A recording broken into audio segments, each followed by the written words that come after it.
All right, hey, how's everyone doing? It's the bro here from Team Fearless. So, first off, let me just talk a little bit about, you may or may not see me smoking in these videos. For YouTube purposes, I'm gonna say that's tobacco. But tobacco is really bad for you, and there's other things that you can smoke that are somewhat more healthy and have medical benefits, especially toward the veteran community.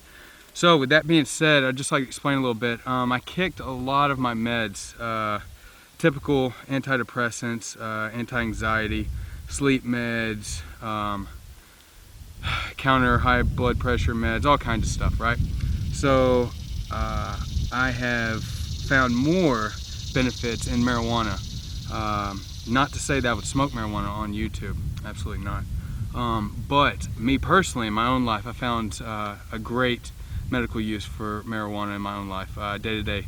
It lowers the anxiety for me. It creates a social connection that normally I would just isolate myself and not experience. I.e., for example, going grocery shopping or going to the mall or doing anything that there's a high volume of people.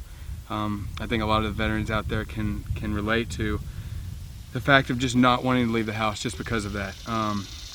We're constantly in a state of heightened awareness and constantly on the alert. So it's very physically and mentally and emotionally taxing when you live in that fight or flight, midbrain, combat kind of mode all the time. So our answer is just not to go out. I personally, with my use of marijuana, it gives me lower anxiety down to a point, and it lowers the quickness of triggers that others might cause. So in general, it basically mellows me out. It takes that edge off, it mellows me out, and allows me to interact with the rest of humanity. So in the words of, Hunter S. Thompson, he said, I think it's in the best interest of all humanity for me to smoke this joint. So that's basically my mentality on a day-to-day basis. It's in the best interest of all of you and myself, I promise you.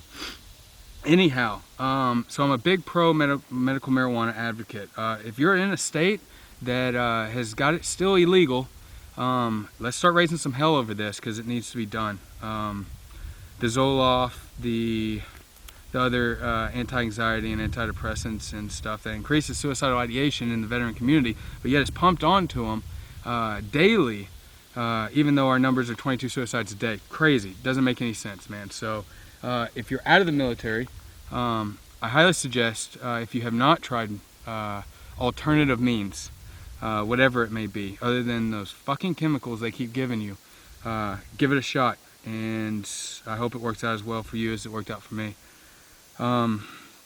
Yeah, so that's gonna be my my medical marijuana talk, guys. Again, I'm a pro medical marijuana advocate, even recreational marijuana. Last thing I'll sign you off with is a little piece of common sense that I feel like everyone knows, but we need to keep in the front of our heads, and that's, how the hell is it legal for a 7-time combat deployed Green Beret like myself to be able to go and get blacked out drunk on a drug that creates aggression, if not suicidal thoughts itself, is, massive amounts of alcohol? That's legal for me to go out in public, get completely shit-faced, blacked out drunk, fight, do whatever else, but it's illegal for me to smoke a joint, play with my kids, maybe eat a bowl of ice cream, maybe watch a movie. So again, if you're not doing something about this, start. Alright guys, this is the bro from Team Fearless signing off. Catch you guys on the flip side.